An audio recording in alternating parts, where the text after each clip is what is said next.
महाराष्ट्रामध्ये आजपर्यंत ज्या ज्या म्हणून लोकांनी राज्यकारभार केला, राजसत्तेमध्ये बसले, त्या लोकांनी या महाराष्ट्रामधल्या अर्ध्याहून जास्त लोकसंख्येला त्यांच्या सामाजिक न्यायाच्या योजनांसाठी 1% पुढं बजेटरी तरतूद केली नाही. हे ढळढळीत आणि वास्तव सत्य आहे.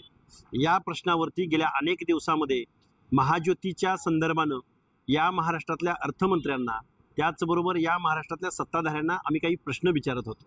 त्यावेळी त्या प्रश्नाची उत्तरं आम्हाला मिळण्याऐवजी राष्ट्रवादीच्या प्रवक्त्यांनी, राष्ट्रवादीच्या अनेक नेत्यांनी आम्हाला पर्सनली शिव्या द्यायला सुरू केले, दम द्यायला सुरुवात केली, महाराष्ट्रात फिरू देणार नाही म्हटले, कमरेखालची भाषा वापरायला सुरुवात केली.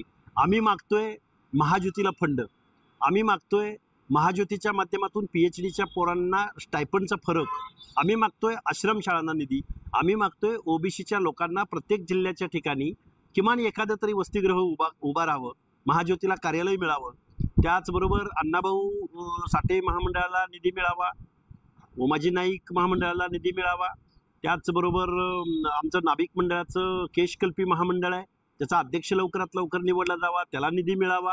अनेक म्हणजे जेवढी महामंडळं, पुण्यश्लोक अहिल्यादेवी शेळीमेंढी महामंडळ आहे, वसंतराव नाईक महामंडळ आहे, या महामंडळांना निधी मिळावा, एवढी आमची साधी सरळ संविधानिक मागणी होती. परंतु अजितदादा पवारांच्या कार्यकर्त्यांनी मला पर्सनली अटॅक करायला सुरुवात केली, पण या प्रश्नाचं उत्तर त्यांनी दिलं नाही. मग आम्हाला त्यांचं असं म्हणणं होतं की आम्हाला पर्सनली अटॅक केल्यानं आम्ही थांबू किंवा आम्ही बोलणार नाही आहोत. पण हा प्रश्न आमच्या अस्तित्वाचा आहे, हा प्रश्न बजेटचा आहे, हा प्रश्न आमच्या हक्क अधिकारांचा आहे आणि हा प्रश्न आम्ही मांडत राहणार.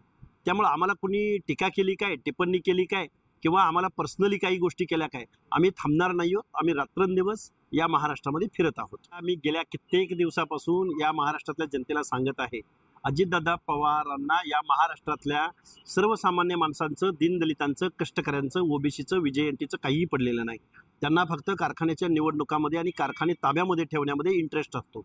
अजितदादा पवार हे कोऑपरेटिव्ह साखर कारखाना ताब्यात ठेवायचा आणि मग पुढं जाऊन तोच कोऑपरेटिव्ह कारखाना खाजगीकरण करून तो विकत कसा घेता येईल, 500 करोड रुपयाचं ॲसेट असलेला एखादा कारखाना 5-50 कोटी रुपयामध्ये तो टेकओव्हर कसा करता येईल, या दृष्टिकोनातून महाराष्ट्रामध्ये त्यांचं वर्तन आहे आणि हे महाराष्ट्राला माहिती आहे. त्यामुळे सत्तेतून पैसा आणि पैशामधून सत्ता आणि मग कारखानदारांचे नेते, हा माझा आरोप आहे त्यांच्यावरती आणि तो आरोप त्यांनी काल परवा दाखवून दिलेला आहे. हे बघा, पुण्यामध्ये पुण्याचे पालकमंत्री आहेत अजितदादा पवार, तिथं एक पूल वाहून जातो, तिथं अनेकांचा जीव जातो, तिकडं माणसं मेली काय जगली काय याचं त्यांना काहीही सोयरसुतक नाही. ते मात्र माळेगावला गावोगाव एखाद्या ग्रामपंचायतीचं इलेक्शन असावं अशा पद्धतीचं वर्तन त्यांचं आहे आणि ते निवडणुकीच्या प्रचारामध्ये रम्मान आहेत. एका महाराष्ट्राचा उपमुख्यमंत्री, पुणे जिल्ह्याचा पालकमंत्री, सातत्यानं अर्थमंत्री पदावर बसणारे, सातत्यानं सत्तेमध्ये बसणारे, स्वतःला एक खमक्या नेता म्हणून घेणारे नेते ज्यावेळी कारखान्याच्या निवडणुकीला गावागावामध्ये जाऊन सभा घेतात, त्यावेळी मला खरंच यांचा असली चेहरा वेगळा आहे आणि दाखवायचा चेहरा वेगळा आहे असंच त्यांच्या बाबतीमध्ये म्हणावं लागेल. ऑगस्ट एंडला या महाराष्ट्रामध्ये पुन्हा एकदा OBC बांधवांना, भटक्या विमुक्त जाती जमातींना, SBC प्रवर्गातल्या बांधवांना आपलं पंचायत राजमधलं आरक्षण टिकवायचं असेल आणि कोण जर घुसखोरी करून जर शासनाला कोण वेठीस धरणार असेल तर तुमचं सुद्धा उपद्रव मूल्य या महाराष्ट्रावर दिसलं पाहिजे, तुमची सुद्धा एकी दिसली पाहिजे. तुम्ही सुद्धा हक्क अधिकारासाठी रस्त्यावर उतरू शकता आणि हा महाराष्ट्र, हा देश, इथं लोकशाही आहे. कोण झुंडशाहीच्या माध्यमातून जर कोणाचे हक्क अधिकार हिसकावून घेणार असेल तर ते हक्क अधिकार वाचवण्यासाठी आम्ही नांदेड ते मुंबई हा लॉंग मार्च काढणार आहोत. त्यामध्ये कुठंही कुणीही शंका घेण्याचं काहीही कारण नाही. हजारोंचा जनसमुदाय त्या लॉंग मार्चमध्ये असणार आहे आणि इथल्या सत्ताधाऱ्यांना आम्ही आमच्या OBCच्या हक्क अधिकार वाचवण्यासंदर्भात निश्चित त्यांना जाब विचारू आणि खूप मोठा लॉंग मार्च या महाराष्ट्रामध्ये आम्ही काढू. ते लोकलचं इलेक्शन आहे, नक्की कोण कोणाच्या पार्टीत आहे आणि कोण कोणाच्या बाजूला आहे. गेल्या वेळी अजितदादांच्या विरोधात असणारी मंडळी अजितदादांच्या खांद्याला खांदा लावून पॅनलमध्ये आहे किंवा गेल्या वेळी तावरे साहेबांबरोबर असणारी मंडळी आता अजितदादा पवारांच्या बरोबर आहेत.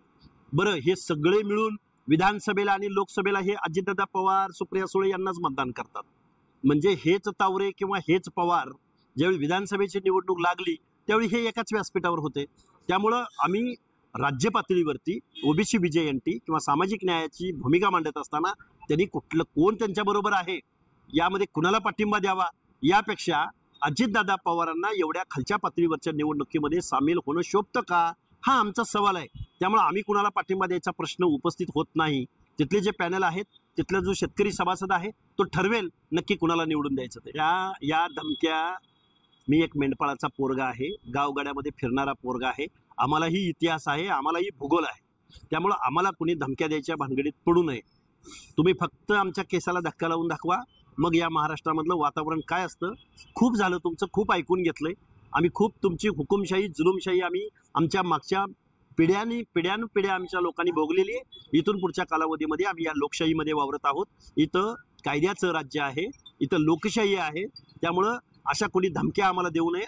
अशा धमक्यांना इथून पुढचा आमचा ओबीसी बांधव कधीही भीक घालणार नाही.